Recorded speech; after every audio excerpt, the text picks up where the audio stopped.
기계인데 어떻게 아이를 생산하는지 만들어내죠? 불가능합니다. 그죠? 그래서 어떻게 생각했느냐? 이 정자 속에 조그만 아이가 있다고 생각한 거예요. 그래서 아이를 그려놓습니다. 정자에 아이가 들어갔다고 생각해요. 그럼 생각해 보십시오. 그럼 그 아이 안에 또 많은 것들이 들어가 있어야 되겠죠? 우리가 마치 러시아 인형을 양파 까듯이 그건 무한 회귀가 돼요.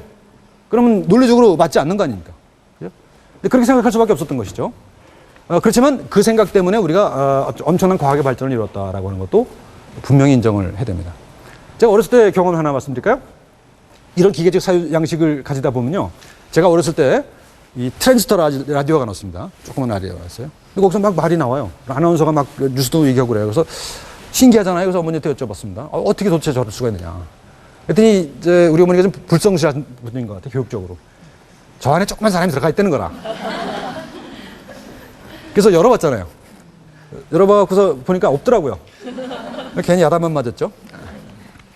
그랬던 경험이 있습니다. 그래서 그런 기계적인 생각, 인체를 기계로 생각하는 그런 생각들이 조금씩 이제 극복되어 가고 있습니다, 지금. 그리고 제가 이제 하는 의철학이라고 하는 학문도 사실은 그런 극복을 위한 그런 하나의 과정이라고 볼 수가 있을 것 같습니다. 그리고 우리가 몸이 기계라고 하는 생각 말고 은유적으로 이제 우리가 가지고 은연중에 가지고 있는 생각들을 몇 개, 두 개쯤 더 정리를 해볼게요. 몸은 기계다라는 거고요. 또 하나는 몸은 전쟁터다. 그죠? 우리 무지무지 많은 균들이 들어오잖아요.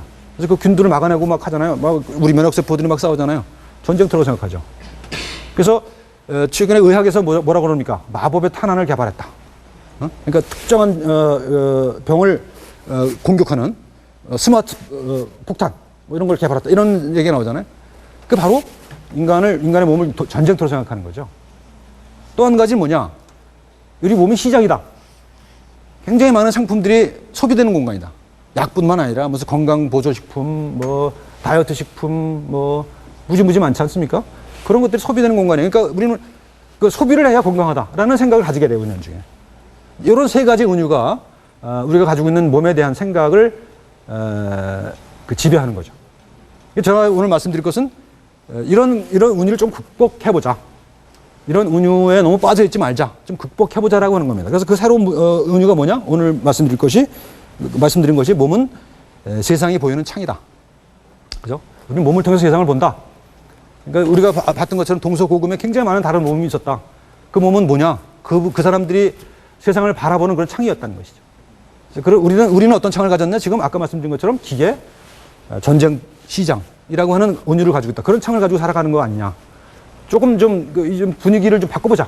그래서 우리는 세상을 바라보는 창이 바로 우리 몸이기 때문에 우리 몸을 움직여서 뭔가 세상과 교류하고 세상과 하나가 되고 또 세상을 변화시키고 하는 그런 새로운 과제를 가지고 있는 거 아니냐 하는 것이 오늘 제 말씀의 결론이 되겠습니다. 감사합니다.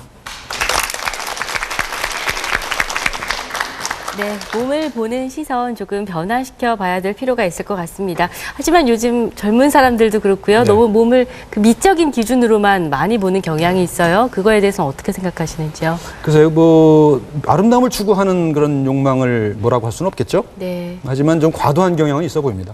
그리고 아까 로댕에 생각하는 사람, 또 반가 사유상, 이렇게 동서양이 좀 다르게 보고 있는 면 말씀해 주셨는데요. 또 그런 다른 예들이 있나요? 동서양을 비교해 볼 수 있는? 그 모나리자의 미소, 네. 그다음에 부처님의 미소, 이런 차이가 있을 수 있겠죠. 근데 그 공통점이 분명히 있는 것 같아요. 모나리자의 미소와 부처의 미소가 공통점이 뭘까요? 좀 신비롭습니다. 근데 이걸 이제 어떤 학자들은 그렇게 얘기합니다. 그 특징이 뭐냐면 우리가 사람이 웃으면요. 근육들이 이제 활동을 하잖아요. 네. 그럼 특히 이제 중요한 게 눈 주위 근육입니다. 눈 주위 근육을 보면 이 사람이 진정으로 웃는지 가짜로 웃는지를 알 수 있답니다. 네. 근데 모나리자의 미소는 그것이 가려져 있대요. 그래서 이 사람이 어떻게 웃는지 그 표정이 입 주위도 마찬가지인데요. 네. 이게 신비 속에 가려져 있는 게 바로 그런 근육을 모호하게 표현함으로써 신비감을 주는 거다라고 하는 해석들이 많이 있는 것 같습니다. 부처의 미소도 아마 그런 거 아닐까요? 좀 더 신비롭죠, 부처님은? 네. 그럼 공통점이 있는 거네요. 그렇죠. 예. 예. 오늘 몸을 보는 새로운 시선들에 대해서 들어봤습니다. 내일 강연도 또 기대가 되는데요. 강신익 선생님께 힘찬 박수 드리면서 내일 다시 찾아뵙겠습니다. 고맙습니다. 진실과 오해의 차이는 그렇게 크지 않다. 정맥을 자릅니다. 대표적인 사람이 조지 워싱턴입니다. 코를 베는 그런 형벌을 받았답니다. 우생학입니다. 불쌍합니다. 국소 감염자입니다.